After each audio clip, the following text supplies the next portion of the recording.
Assalamu alaikum wa rahmatullahi wa barakatuh. Com você, Sheikh Rodrigo, nessa série Os 40 Hadith. Hoje estamos com o hadith número qual? Número 9. Esse hadith é transmitido pelo nosso queridíssimo Abu Huraira. Abu Huraira, o nome dele não é Abu Huraira, porque Abu Huraira é chamado em árabe kunya, alcunha, um apelido. Abu Huraira significa pai do gatinho, o pai da gatinha, o pai dos gatos. Esse era um apelido que Abdurrahman ibn Sakhr ele tinha. O nome dele era Abdurrahman ibn Sakhr, né? Abdurrahman ibn Sakhr era seu nome. Ele veio lá do sul da Arábia, próximo do Iêmen, e ele se converteu ao Islã já em Medina. Ele viveu com o profeta Muhammad sallallahu alaihi wasallam entre 3 a 4 anos somente. E ele conviveu com o profeta todos os dias que pôde viver entre 3 a 4 anos de vida com o profeta. Ou seja, ele chegou ao profeta Muhammad sallallahu alaihi wasallam e viveu 3 anos direto a 4 anos com o profeta. 3 anos, os 3 últimos anos de vida do profeta ele conviveu direto todos os dias. Por que o nome dele era chamado Abu Huraira? Porque ele gostava de gatos onde ele andava. Ele dava comida para os gatos andavam ao redor dele, ele andava sempre com uma gatinha no colo, e ele ganhou um apelido chamado de Abu Huraira, o pai da gatinha, o pai dos gatinhos, o pai dos gatos. Quem gosta de gatos tem um apelido bom para dar para seus filhos, Abu Huraira, né? Ele é um dos companheiros do profeta que mais narrou o hadith do profeta. Ele narrou diretamente do profeta, ele observava o profeta todos os detalhes. Ficava na porta da casa do profeta esperando o profeta de Deus sair. Anotava tudo. Tudo que o profeta fazia. Falava, ele anotava, escrevia, memorizava e compartilhava. E perguntava para as pessoas que eram muçulmanas há mais tempo como o profeta de Deus fazia, como é que o profeta de Deus fazia. Então, ele aprendeu com o profeta de Deus diretamente e depois aprendeu com as pessoas que conviveram com o profeta de Deus. E ele narra, dos livros de Sunnah, narra mais de 5.000 hadiths. Ele é a pessoa que mais narrou o hadith do profeta Muhammad, alaihi salatu wassalam. Ele tem um hadith aqui, esse hadith é uma regra geral que vai servir para todo mundo. Como eu falei no começo da aula, nessa série, esses hadiths são atemporais. O que significa atemporal? Serve para todo o tempo, para todas as épocas. Não foram ditos só para aquelas pessoas, né? Mas foram transmitidos por aquelas pessoas para que fossem praticados, entendidos, compreendidos em todas as épocas. Esse hadith talvez seja um dos hadiths que as pessoas mais precisam. E esse hadith, se for bem entendido, compreendido, vai nos ajudar muito, como falo aqui no Brasil, né? É uma mão na roda, não é assim que fala aqui no Brasil. O hadith narrado pelo Abu Huraira disse: Sami'tu, olha só, essa expressão Sami'tu significa em árabe escutei, ou seja, aqui tem uma cadeia de transmissão direta. Eu escutei o mensageiro de Allah dizer: Ma nahaytukum anhu fajtanibuhu, wa ma amartukum bihi fa'tu minhu mastata'tum. فإنما أهلك الذين من قبلكم كثرة مسائلهم واختلافهم على أنبيائهم. رواه البخاري ومسلم. O hadith fala o seguinte: o que eu vos proibi, profeta de Deus dizendo, né? O que eu vos proibi, deixai de lado, deixe de canto, deixa. O que eu vos proibi, larga fora. E aquilo que eu vos ordenei, cumpra, faça aquilo que for possível. Entre parênteses, pois saiba que, entre parênteses, o que aniquilou aqueles que vieram antes de vós, povos anteriores de vós, foram muitos questionamentos e excessos de questionamentos e discordar dos seus profetas, né? Esse hadith é fantástico, mas tem um porquê que o profeta de Deus disse. É relatado por Rabi' ibn Muslim, que Muhammad ibn Ziyad, que Abu Huraira disse. Agora vem a história do hadith. O profeta não estava sentado do nada, começou a falar do nada isto. Esse hadith tem uma ocasião. Atenção, as pessoas têm, é direito delas dizer não entendi, não faz sentido para mim esse hadith, Porque às vezes esse hadith ele não chegou até nós da forma completa. Não chegou até nós da forma completa. Às vezes o autor do livro, ele recorta o hadith tem 3, 4 linhas, ele põe só uma linha. Às vezes o autor, ele tira o contexto do hadith e traz somente a frase que lhe interessa. Não é? E daí a pessoa, quando ela desconecta o contexto do texto, cria esta confusão. A maior parte das pessoas que eu conheço que diz, Sheikh, esse hadith aí não dá, não é bem assim, é porque estão desconectadas do contexto que o profeta de Deus disse. Qual é o contexto? O próprio narrador do hadith fala o seguinte: o mensageiro de Deus, sallallahu alaihi wasallam, nos fez uma exortação, fez uma pregação. Isso na peregrinação a Meca. Disse, pessoas, قَدْ فَرَضَ اللَّهُ عَلَيْكُمُ الْحَجِّ فَحُجُّوا. Pessoas, Allah tornou obrigatório o Hajj. Façam uma peregrinação a Meca. Levantou um homem dizendo, é para fazer todo ano? O profeta ficou em silêncio. E o homem respondeu, o homem voltou a perguntar, todo ano? O profeta ficou em silêncio. Todo ano? O profeta ficou em silêncio. Depois o profeta disse, sallallahu alaihi wasallam, se eu falasse sim, teria sido obrigatório todo ano e vocês não iriam conseguir. Deixe aquilo que eu falei, pois o que aniquilou, o que exterminou, o que desviou as pessoas que vieram antes de vós foi levantar questões e divergir dos seus profetas. Aquilo que eu vos ordenei, faça o que puder. Aquilo que eu vos vedei, que eu proibi, deixe de lado. Essa é a razão do hadith do profeta sallallahu alaihi wasallam. Vamos voltar agora para o entendimento desse hadith famoso, conhecido e importante. Nós temos aqui 3 assuntos. Primeiro assunto, aquilo que o profeta de Allah proibiu, nós sabemos que o profeta de Allah ele não proíbe por proibir. Ele é enviado de Allah. Se ele proíbe, é porque Deus, louvado seja, o incumbiu ou ordenou ele de proibir. Ordenou ele a proibir.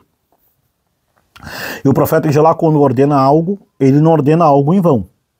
Se ele ordenou, é porque faz parte da revelação de Deus, não é?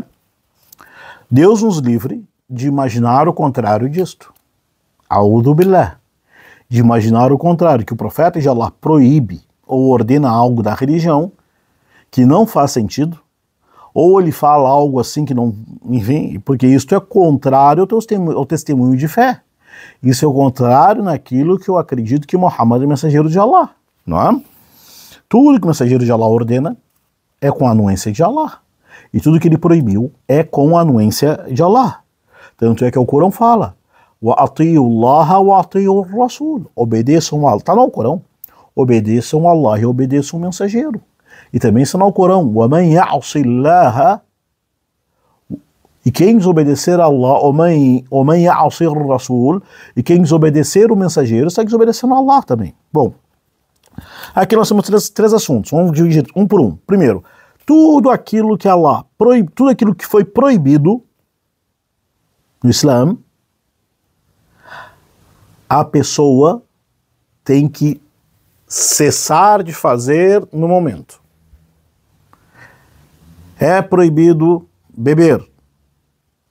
Não tem, vou beber, em vez de tomar 3 goles, eu vou tomar só 1. Não. Parou. É proibido consumir carne de porco. Em vez de comer 3 salsichão, eu vou comer só 1. Não, parou. É proibida a fornicação, o adultério. Em vez de eu fazer zina, a'udhu billah, uma vez por mês, fazer uma vez por semana. Não, a'udhu billah. Aquilo que ela proibiu, Allah que isso não é para fazer, não é para fazer naquele momento, acabou. Tá?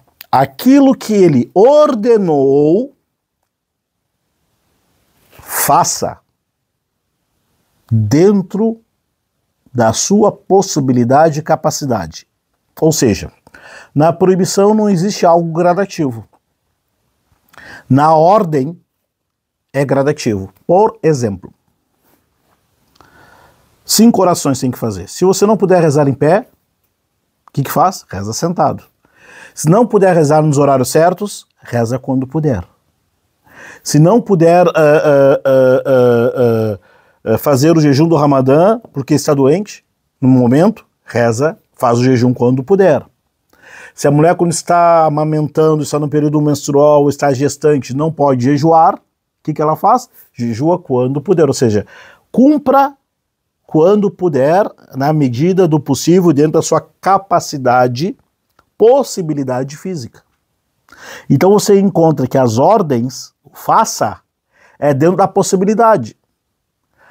O Hajj, peregrinação a Meca, se você tem condição. O Zakat, se você tem condição financeira.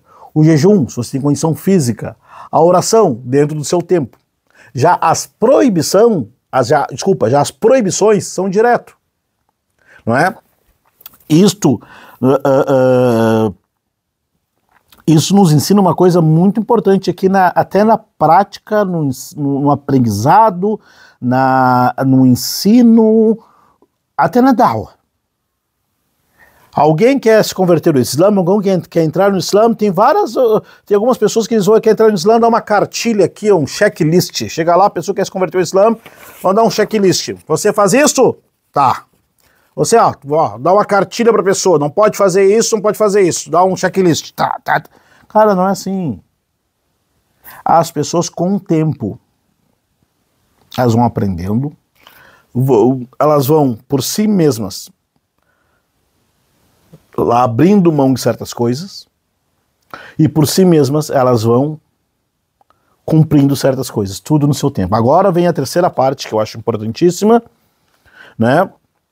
O que arruinou, o que desviou as pessoas anteriores aos muçulmanos, aqueles povos que vieram antes, o que arruinaram, o que levou eles ao desvio, é questões, suposições, as pessoas criando questões que não existiam.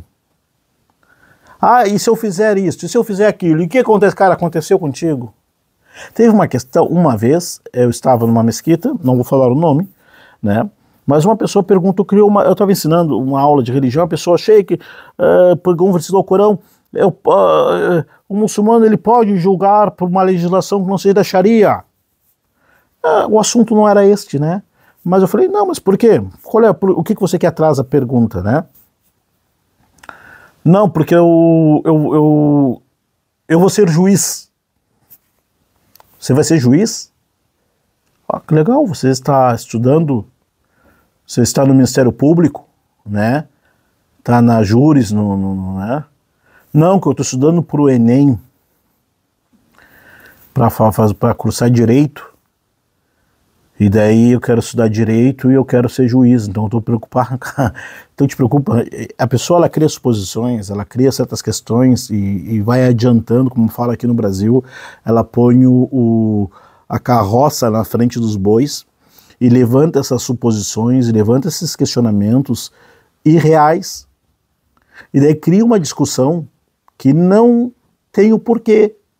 Muitos questionamentos, muitas brigas, muitas discussões de bate-papos, de WhatsApps e Zap-Zaps e grupos e Facebook, muita briga, muita fita, né? Por causa disto.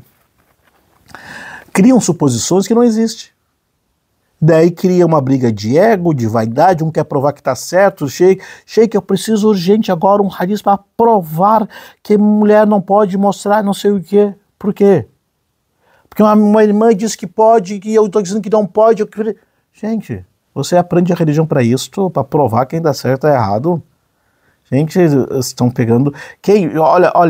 Olha. Quem aprende a religião para provar que o outro está certo ou está errado, ela desceu, voltou para trás 2 casinhas. Sabe aquele joguinho que jogava o dado com pininho e avançava 2 casinhas, 4 casinhas, e acertava voltava 4 casinhas, lembra? Lembra aquele joguinho? É muito legal, né? Quem aprende a religião para discutir, a querer provar, ela voltou 6 casinhas lá para trás. Então ali está claro o profeta de Deus. Olha a orientação, o que desviou as pessoas é kasrat masail, é criar, inventar questionamentos desnecessários. Saibam, meus irmãos e minhas irmãs, a quem Deus quer bem, significa aquelas pessoas que estão bem caminhadas, orientadas, são aquelas pessoas de verdade que se preocupam em aprender para melhorar a sua relação com Allah e sua relação com as pessoas. Aquelas pessoas que procuram aprender para discutir, bater boca, provar que fulano está certo, está errado, olha, não percam tempo. Se afastem, porque isso endurece o coração. Certa vez a pessoa pergunta, Sheikh, traga para mim, mostre para mim provas do Alcorão que Deus existe, porque tem um ateu que diz que Deus não existe, eu quero provar. Meu Deus do céu, olha o céu, céu azul, o mar azul, as montanhas, a floresta, o corpo do ser humano. Ele não está convencido. Tudo isso que Deus fez não o convenceu da existência do Criador. Quem é tu, meu amigo do TikTok, para convencê-lo? Deixa ele. Então, muitos questionamentos. Eu vou provar, mas se é o que está acontecendo. Não, isso desvia a pessoa. Por isso, meu irmão, eu repito, mantenha o foco. Mantenha o foco. Vamos voltar então. Aquilo que ela ordenou para fazer, faça dentro da sua capacidade. Uma coisa de cada vez. Aquilo que ela proibiu, não tem uma coisa de cada vez. Está proibido, lamento. Então, tem certas coisas na religião, é gradativo. Vai fazendo aos pouquinhos. Se uma pessoa se converteu ao Islã, né, e ela tem certos vícios, que esses vícios estão relacionados com o haram, no Islã não existe polícia religiosa, polícia do haram. Né? Não existe polícia do haram, apesar que nas redes sociais existem, mas no Islã não existe polícia do haram. Nós aconselhamos, recomendamos, mas não somos juízes. Né? Se afaste aquilo que Allah mandou se afastar. E se a pessoa cometeu alguma falha, um erro, é entre a pessoa e Allah. Aquilo que ela ordenou, faça dentro da sua possibilidade. E se a pessoa for verdadeira com Allah, for sincera com Allah, aquilo que é difícil, Allah vai fazer a pessoa enxergar fácil e Allah vai facilitar para ela.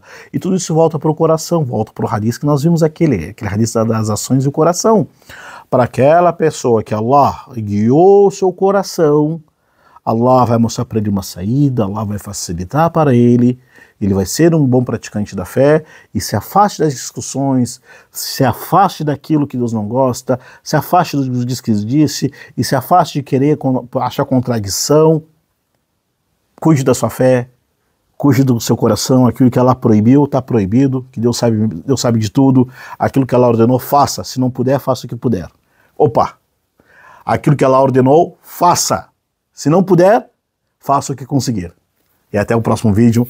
Wassalamu alaikum wa rahmatullahi wa barakatuh.